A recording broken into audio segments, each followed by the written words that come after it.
In a simple world, in a simple situation, decision-making is generally fast and easy. The consequences, whatever they turn out to be, are usually not considered to be related to some past action we may have made. We reach a path in a forest that branches off in two directions. We choose one and come to whatever the end point of that path happens to be. Choices are limited. Decisions are somewhat random, and the results are whatever they turn out to be. As our lives become more complex, as we are inundated with all kinds of facts, factors, concerns, and potential consequences, the choices become harder.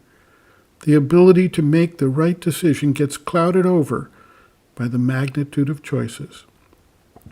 For example, in the game of chess, with a board of 64 squares alternating light and dark, and each person having 16 pieces starting from a set position, it has been calculated that there are only 20 moves for the white pieces at the outset of the game. However, after each side has made one move, there now can be up to 400 possible moves. After 2 moves each, 197,742 possible moves. And after 3 moves each, there are 121 million possible positions. A game between beginners obviously does not see this many options. And clearly, even for chess masters, the options narrow down considerably, as some of the moves are nonsensical to anyone versed in the game. This example illustrates, however, the increasing complexity of decision-making in our lives as we get more and more factual input and get bombarded with the ideas and opinions of others, as well as the context of our own past experience. How then can we possibly know what is the right decision? In the game of chess, there is a winner and a loser, or else the players reach a stalemate where neither side can win. The result becomes clear as the game progresses, but the correctness of any specific move or series of moves along the way is subject to second guessing and doubt. Could things have turned out differently? Could there have been a better sequence of moves to win the game more quickly or easily, avoid a loss or a draw?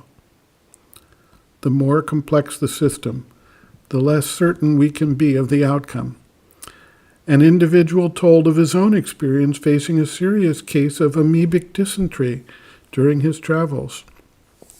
He asked local associates for advice about getting medical care. Should he go to the allopathic doctor? He was a Westerner, trained in dealing with health issues through a Western lens. Or should he try something else? Ayurveda, homeopathy, acupuncture, Chinese herbal medicine, Western herbalism, special diets, sound healing, red light therapy. Eventually, an individual he highly respected advised him to go to the local homeopathic doctor, who had a reputation for curing such illnesses quickly. He had always heard that homeopathy had no active ingredients, that it was just tiny sugar pills, and he was suffering from a severe, real, and unceasing, extremely painful and relentless disease condition.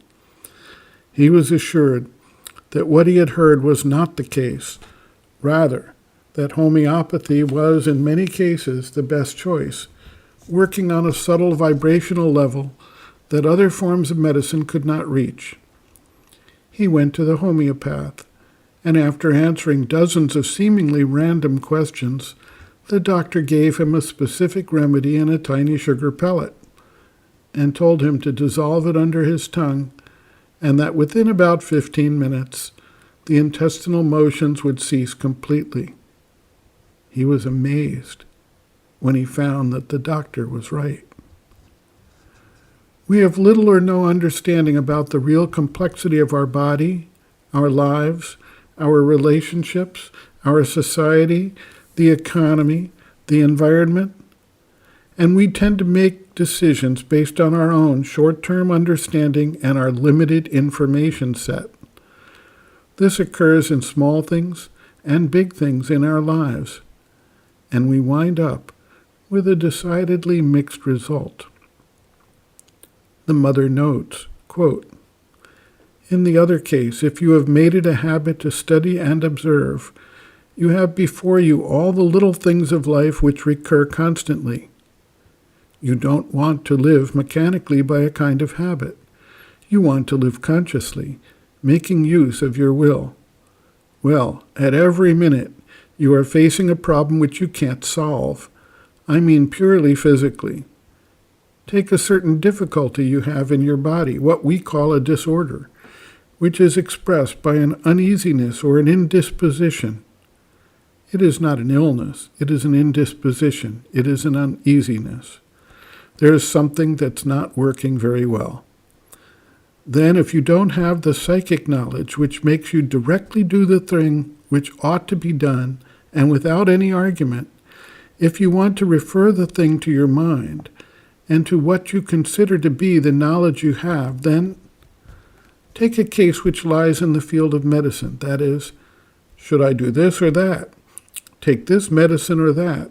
Change the diet? Take this food or that? Then you look.